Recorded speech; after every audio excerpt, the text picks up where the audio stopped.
जय श्री कृष्णा, जय श्री राधे। मैं पंडित सोमेशकांत रविकांत दीक्षित माँ वैष्णो माता मंदिर जबलपुर से आप सभी का अपने YouTube चैनल पर बहुत स्वागत करता हूँ। आज हम एक बहुत ही नया विषय, महत्वपूर्ण पूजन की जानकारी आपको देंगे। श्री सत्यनारायण व्रत कथा। सत्यनारायण व्रत कथा प्रत्येक व्यक्ति को पूर्णिमा या संक्रांति के दिन, या आपके घर में कोई शुभ कार्य है, आपका जन्मदिवस है, शादी की सालगिरह है, या आपके घर में कोई शुभ कार्य होने वाला है, तो उस दिन सत्यनारायण की व्रत कथा अवश्य रूप से करनी चाहिए। इससे हमारे घर में धन धान्य सुख समृद्धि बनी रहती है तथा आपदाओं से श्री सत्यनारायण भगवान रक्षा करते हैं। इसकी सामग्री इस प्रकार रहती है कि इसके लिए केले के पत्ते, आम के पत्ते, सोने की प्रतिमा या ठाकुर जी की प्रतिमा, कलश, यज्ञोपवीत, पंचरत्न, वस्त्र, चावल, कपूर, अबीर, गुलाल के फूल, गुलाब के फूल, धूप, दीप, नैवेद्य, पुष्पों की माला, तुलसी दल, श्रीफल, पान, ऋतुफल, पंचामृत, दूध, दही, वस्त्र, शक्कर, घृत, शहद, नैवेद्य, केसर, कलावा, वंदन बार, चौकी इत्यादि सामग्री सत्यनारायण भगवान के व्रत में लगती हैं। प्रत्येक व्यक्ति को पूर्णिमा व संक्रांति के दिन प्रातःकाल स्नान करके श्री सत्यनारायण भगवान की पूजन अवश्य रूप से करनी चाहिए। उस दिन श्रद्धा पूर्वक स्वच्छ आसन पर बैठकर श्री सत्यनारायण भगवान की चौकी पर मूर्ति स्थापित करके कलश की स्थापना करनी चाहिए। श्री गौरी, गणेश, वरुण, विष्णु आदि सभी देवताओं का ध्यान करके पूजन करना चाहिए। संकल्प कर लेकर श्री सत्यनारायण भगवान की स्वामी का पूजन करना चाहिए। पुष्प हाथ में लेकर सत्यनारायण भगवान का ध्यान करें।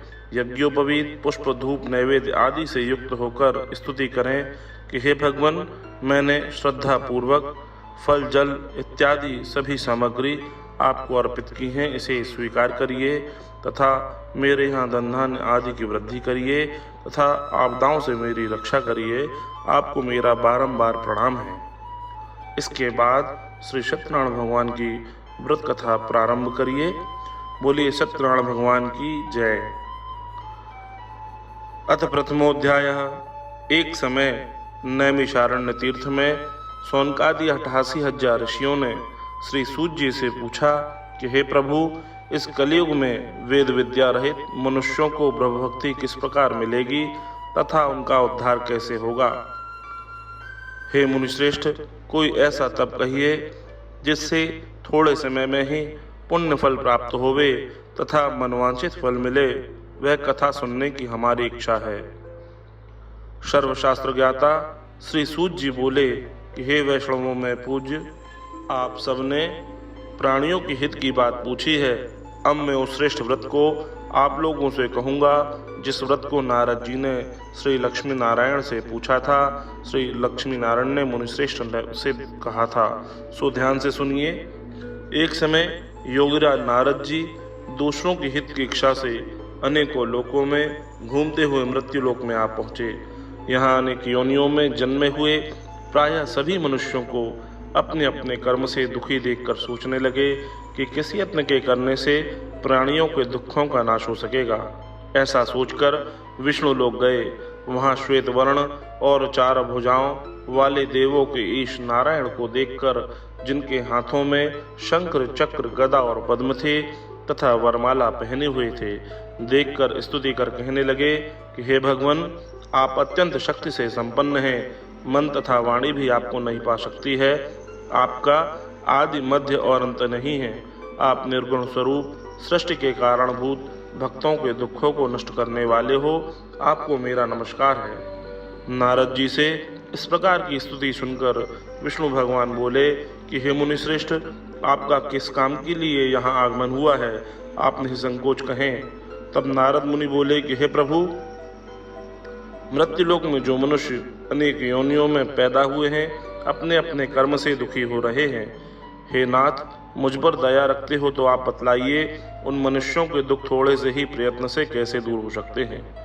श्री भगवान बोले कि हे नारद, मनुष्यों की भलाई के लिए तुमने बहुत उत्तम बात पूछी है।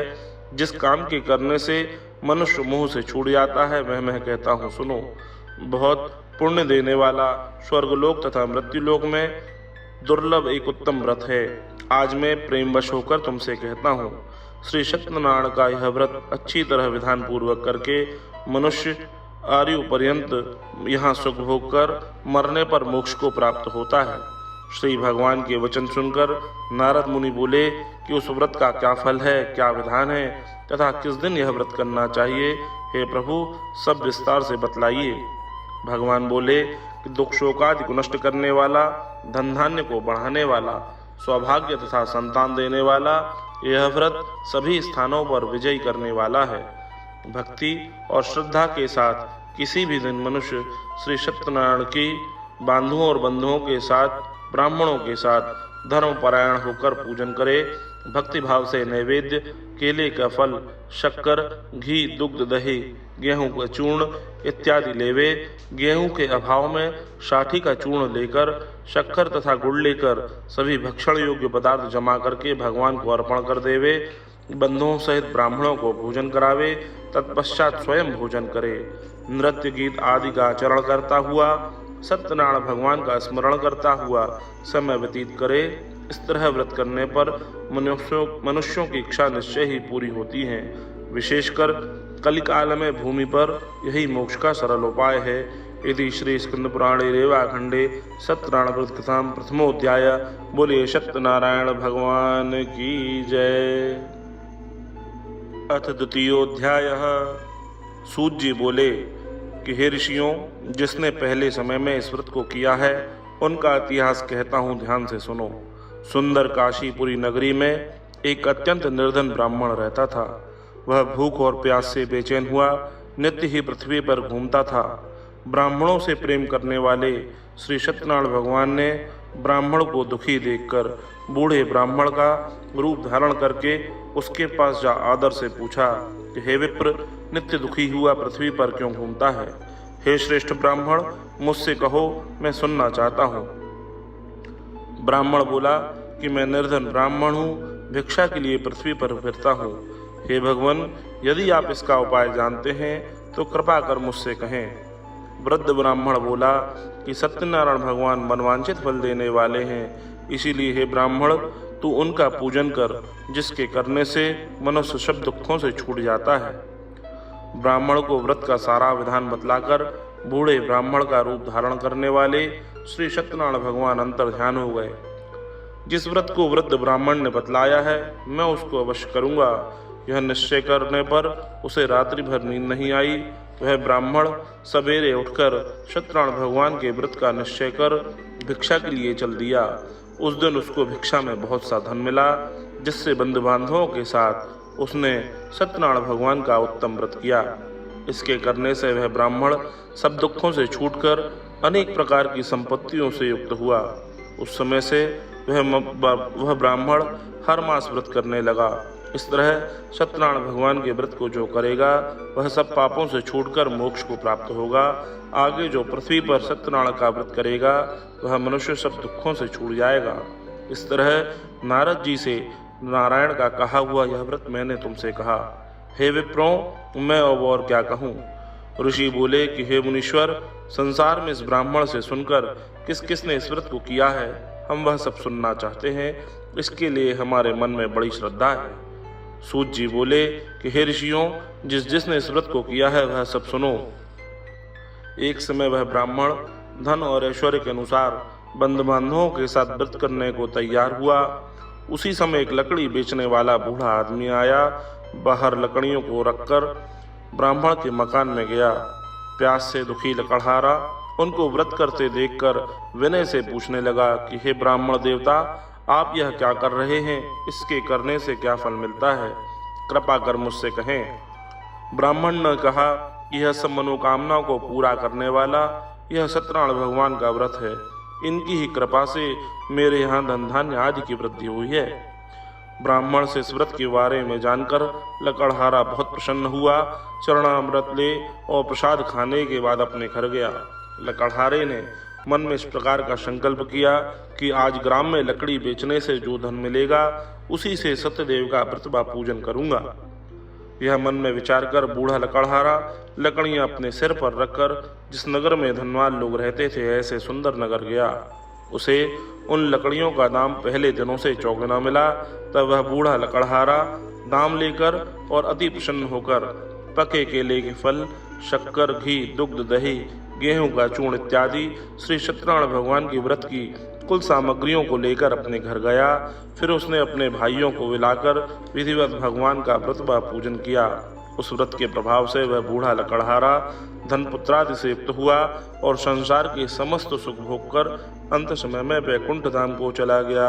इति श्री स्कंद पुराणे रेवाखंडे सत्यनारायण व्रतकथाम तृतीयोध्याय। बोलिए सत्यनारायण भगवान की जय। अथ तृतीयोध्याय। सूत जी बोले कि हे श्रेष्ठ मुनियों, अब आगे की कथा कहता हूँ सुनो।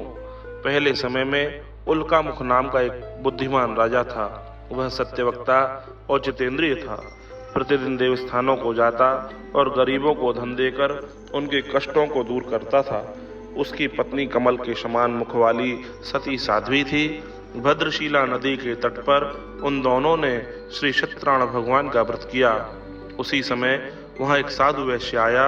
उसके पास व्यापार के लिए बहुत सा धन था। वह नाव को किनारे पर ठहरा कर राजा के पास गया। राजा को व्रत करते देखकर विनय से पूछने लगा कि हे राजन, भक्तियुक्त चित्त से आप यह क्या कर रहे हैं? मेरी सुनने की इच्छा है, कृपा कर मुझसे बतलाइए। राजा बोला कि हे साधु, अपने बांधवों के साथ पुत्रादि की प्राप्ति के लिए यह महाशक्तिवान सत्यनारायण भगवान का व्रत व पूजन किया जा रहा है। राजा के वचन सुनकर साधु आदर से बोला कि हे राजन, मुझे भी आप इसका विधान बतलाएं। मैं भी आपकी कथानुसार इस व्रत को अवश्य करूंगा। मेरे कोई संतान नहीं है और इससे निश्चय ही होगी। राजा से सब विधान सुन व्यापार से निवृत्त हो वह आनंद के साथ घर गया।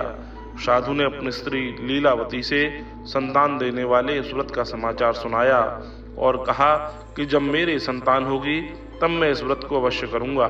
साधु ने ऐसे वचन अपनी स्त्री लीलावती से कहे।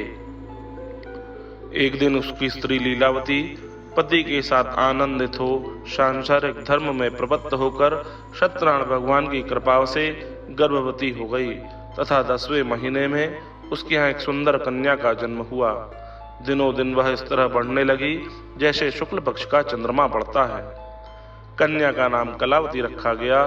तब लीलावती ने मीठे वचनों से अपने पति से कहा कि आपने जो संकल्प किया था भगवान का व्रत करूंगा, अब आप उसे करिए।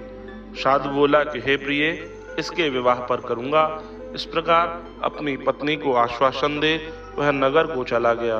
कलावती पितृगृह में वृद्धि को प्राप्त हो गई। साधु ने जब नगर में सखियों के साथ अपनी पुत्री को देखा तो तुरंत ही दूत बुलाकर कहा कि पुत्री के वास्ते कोई सुयोग्य वर देख कर लाओ। साधु की आज्ञा पाकर दूत कंचन नगर पहुंचा। वहां बड़ी खोज और देखभाल करके लड़के के लिए सुयोग्य वणिक पुत्र को ले आया। उस सुयोग्य लड़के को देखकर साधु ने बंधु बांधवों से प्रसन्न चित्त मन से अपनी पुत्री का विवाह उसके साथ कर दिया।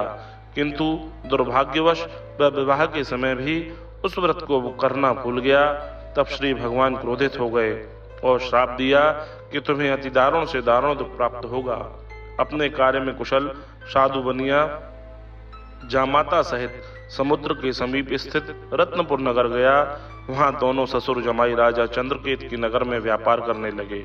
एक रोज सत्यनारायण भगवान की माया से प्रेरित कोई चोर राजा का धन चुराकर भागा जा रहा था, किंतु पीछे से राजा के दूतों को आता देखकर चोर ने घबराकर भागते हुए राजा के धन को वहीं चुपचाप रख दिया जहां दोनों ससुर जमाई ठहरे हुए थे।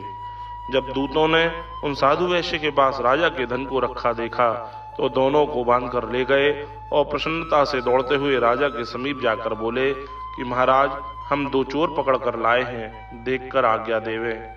राजा की आज्ञा से उन्हें कठोर कारावास में डाल दिया गया। उनका जितना धन था सब छीन लिया गया। सत्यनारायण भगवान के श्राप से उसकी पत्नी भी घर पर बहुत दुखी हुई और घर पर जो धन रखा था वह भी चोर चुरा कर ले गए। शारीरिक व मानसिक पीड़ा तथा भूख प्यास से अति दुखित होकर अन्न की चिंता में कलावती एक ब्राह्मण के घर गई। वहां उसने सत्यनारायण भगवान का व्रत होते देखा। फिर कथा सुनी और प्रसाद ग्रहण कर रात्रि को घर आई। माता ने कलावती से कहा कि हे पुत्री, अब तक तू कहाँ रही, वह तेरे मन में क्या विचार है? कलावती बोली कि हे माता, मैंने एक ब्राह्मण के घर पर श्री सत्यनारायण भगवान का व्रत व पूजन होते देखा है। कन्या के वचन सुनकर लीलावती भगवान के पूजन की तैयारी करने लगी। फिर लीलावती ने परिवार और बंधुओं सहित श्री सत्यनारायण भगवान का पूजन किया और वर मांगा कि मेरे पति और दामाद शीघ्र ही आ जावें। साथ ही प्रार्थना की कि हम सबका अपराध क्षमा करो। सत्यनारायण भगवान इस व्रत से संतुष्ट हो गए और राजा चंद्रकेतु को स्वप्न में दर्शन देकर कहा कि हे राजन, दोनों वैश्य को प्रातः काल ही छोड़ दो। उनका जितना धन तुमने ग्रहण किया है दे दो, नहीं तो मैं तुम्हारा धन, राज्य, पुत्र आदि सब नष्ट कर दूंगा। राजा से ऐसे वचन कहकर भगवान अंतर ध्यान हो गए। प्रातःकाल राजा चंद्रकेतु ने सभा में अपना स्वप्न सुनाया। फिर दोनों वणिक पुत्रों को कैद से मुक्त कराकर सभा में बुलाया गया। दोनों ने आते ही राजा को नमस्कार किया। राजा मीठे वचनों से बोला कि हे महानुभावों, भाग्यवश ऐसा कठिन दुख आपको प्राप्त हुआ है, अब आपको कोई भय नहीं है। ऐसा कहकर राजा ने उनको नए नए वस्त्राभूषण पहनवाए। उनका जितना धन लिया था उससे दुगना धन देकर आदर सहित विदा किया। दोनों वैश्य अपने घर को चल दिया। इति श्री विष्णु पुराणे रेवाखंडे सत्यनारायण व्रत कथायां तृतीयोध्याय। बोलिए सत्यनारायण भगवान की जय। अथ चतुर्थोध्याय। सूत जी बोले कि वैश्य ने मंगलाचार करके यात्रा आरंभ की और अपने नगर को चला। उनके थोड़ी दूर निकलने पर दंडी वेशधारी श्री सत्यनारायण ने उनसे पूछा कि हे साधु, तेरी नाव में क्या है? अभिमानी वणिक हंसता हुआ बोला कि हे दंडी, आप क्यों पूछते हैं? क्या आपकी धन लेने की इच्छा है? मेरी नाव में तो बेल, लता, पत्ती आदि भरे हुए हैं। वैश्य का कठोर वचन सुनकर भगवान ने कहा कि तुम्हारा वचन सत्य हो। दंडी ऐसा कहकर वहां से दूर जाकर समुद्र किनारे बैठ गए। दंडी के जाने पर वैश्य ने नित्य क्रिया करने के बाद नाव को ऊंची उठी देखकर अचंभा किया और नाव में बेल, लता, पत्ती आदि देखकर मूर्छित हो जमीन पर गिर पड़ा। फिर मूर्छा खुलने पर अत्यंत शोक प्रकट करने लगा। तब उसका दामाद बोला कि आप शोक ना करें, यह सब दंडी स्वामी का श्राप है, अतः हमें उनकी शरण में चलना चाहिए, तभी हमारी मनोकामनाएं पूरी होंगी। दामाद के वचन सुनकर वह दंडी के पास पहुंचा और अत्यंत भक्तिभाव से नमस्कार करके कहा कि मैंने जो आपसे असत्य वचन कहे हैं उनको क्षमा करिए। ऐसा कहकर महान शोकातुर हो रोने लगा। तब दंडी भगवान बोले कि हे वणिक पुत्र, तू मेरी आज्ञा से बारंबार विमुख हुआ है तथा तू मेरी पूजा से विमुख हुआ है। साधु बोला कि हे भगवान, आपकी माया से मोहित ब्रह्मादि भी आपके स्वरूप को नहीं जानते, तब मैं अज्ञानी कैसे जान सकता हूँ? आप प्रसन्न हुए, मैं अपनी सामर्थ्य के अनुसार आपकी पूजन करूँगा। मेरी रक्षा करो तथा पहले के समान नौका में धन भर दो। उसके भक्तियुक्त वचन सुनकर भगवान प्रसन्न हो गए और उसकी इच्छानुसार वर्ती कर अंतर ध्यान हो गए। तब उन्होंने नाव पर आकर देखा कि नाव धन से परिपूर्ण है। फिर वह सत्यनारायण भगवान का पूजन कर साधियों सहित अपने नगर को चला। जब अपने नगर के निकट पहुंचा तब उसने दूत को घर भेजा। दूत ने साधु के घर जाकर उसकी स्त्री को नमस्कार कर कहा कि साधु अपने दामाद सहित इस नगर के समीप आ गए हैं। ऐसा वचन सुनकर साधु की स्त्री ने बड़े हर्ष के साथ सत्यनारायण भगवान का पूजन किया और पुत्री से कहा कि मैं अपने पति के दर्शन को जा रही हूँ, तू कार्य पूर्ण करके शीघ्र आ जाना। माता के ऐसे वचन सुनकर कलावती प्रसाद को छोड़कर पति के दर्शन को चली गई। प्रसाद की अवज्ञा के कारण सत्यदेव रुष्ट हो गए और उसके पति को नाव सहित पानी में डुबो दिया। कलावती अपने पति को ना देखकर रोती हुई जमीन पर गिर पड़ी। इस तरह नौका को डूबा हुआ तथा कन्या को रोता देखकर साधु दुखित हो बोला कि हे प्रभु, मुझसे या मेरे परिवार से जो भूल हुई है उसे क्षमा करिए। उसके दीन वचन सुनकर सत्यदेव प्रसन्न हो गए और आकाशवाणी हुई कि हे साधु, तेरी कन्या मेरे प्रसाद को छोड़कर आई है, इसीलिए इसका पति अदृश्य हुआ है। यदि वह घर जाकर प्रसाद खाकर लौटे तो इसे इसका पति अवश्य मिल जाएगा। ऐसी आकाशवाणी सुनकर कलावती ने घर पहुंचकर प्रसाद खाया, फिर आकर पति के दर्शन किए। तत्पश्चात साधु ने बंधु बांधवों सहित सत्यदेव का विधिवत पूजन किया। फिर श्लोक का सुख भोग कर अंत समय में स्वर्गलोक को चला गया। इति श्री स्कंद पुराणे रेवाखंडे सत्यनारायण व्रत कथायां चतुर्थोऽध्यायः। बोलिए सत्यनारायण भगवान की जय। अथ पंचमोऽध्यायः। सूत जी बोले कि हे ऋषियों, मैं और भी कथा कहता हूँ, सुनो। प्रजापालन में लीन तुंगध्वज नाम का एक राजा था। उसने भी भगवान का प्रसाद त्याग कर बहुत दुख पाया। एक समय वन में जाकर वन्य प्राणियों को मारकर बड़ के पेड़ के नीचे आया। वहां उसने ग्वालों को भक्तिभाव से बांधवों सहित श्री सत्यनारायण भगवान का पूजन करते देखा। राजा देखकर भी अभिमानवश वहां नहीं गया, ना ही नमस्कार किया। जब ग्वालों ने भगवान का प्रसाद उसके समक्ष रखा तो वह प्रसाद को त्याग कर अपनी सुंदर नगरी को चला गया। वहां उसने अपना सब कुछ नष्ट पाया। तब वह जान गया यह सब कुछ भगवान ने किया है। तब वह विश्वास कर ग्वालों के समीप आया। फिर विधिवत पूजन करके प्रसाद खाया तो सत्यदेव की कृपा से जैसा पहले था वैसा ही हो गया। फिर दीर्घ काल तक सुख भोग कर मरने पर स्वर्गलोक को चला गया। जो मनुष्य इस परम दुर्लभ व्रत को करते हैं, भगवान की कृपा से उन्हें धन धान्य की प्राप्ति होती है, निर्धन धनी हो जाते हैं, बंदी बंधन से मुक्त होकर निर्भय हो जाते हैं, संतानहीनों को संतान की प्राप्ति होती है तथा सब मनोरथ पूर्ण होकर अंत समय में वैकुंठ धाम को चले जाते हैं। जिन्होंने पहले इस व्रत को किया है, अब उनके दूसरे जन्म की कथा कहता हूँ, सुनो। वृद्ध शतानंद ब्राह्मण ने सुदामा का जन्म लेकर मोक्ष को पाया। उल्का मुख नाम का राजा दशरथ होकर वैकुंठ को प्राप्त हुआ। साधु नाम के वैश्य ने मोरध्वज बनकर अपने पुत्र को आरे से चीरकर मोक्ष को प्राप्त किया। महाराज तुंगध्वज ने स्वयंभू होकर भगवान में भक्ति युक्त कर्म कर मोक्ष को प्राप्त किया। इति श्री स्कंद पुराणे रेवाखंडे सत्यनारायण नाम पंचमोऽध्यायः। बोलिए सत्यनारायण भगवान की जय।